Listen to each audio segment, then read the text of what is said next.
Hey guys, we are few weeks far from the launch event of the most anticipating phones of this year, the Google Pixel 6 and Pixel 6 Pro. Plenty of news has come out of these phones and Google themselves had revealed the official look on their social media handles. And Google did it again, the complete look, or we can say the hands-on video of the Pixel 6 has been revealed. Google has teased the upcoming Pixel 6 and Pixel 6 Pro on Instagram, and now they have released the first full-on 30-second video ad for the duo. Even though the phones are not officially yet, at least not fully. Google has been doing things very differently this year when it comes to its flagship Pixel launch, confirming the design many weeks ago, then revealing that the device will be powered by its own custom designed Tensor SoC. And now it's serving up an ad for the phones that haven't technically been announced yet.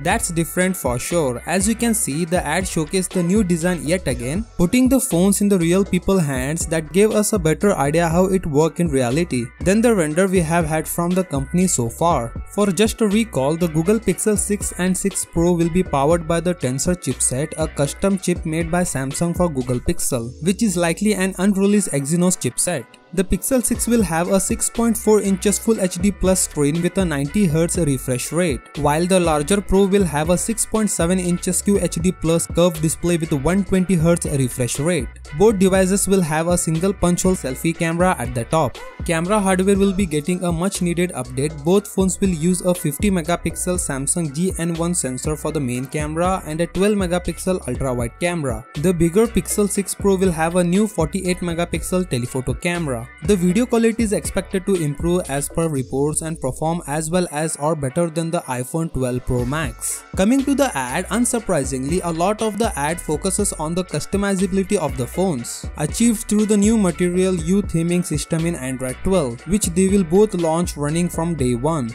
The handsets are expected to be finally fully unveiled next month, perhaps on October 19, and should go on sales on October 28. What do you think about this? Let me know in the comment section. With that said, subscribe if you like, and I will see you in the next one.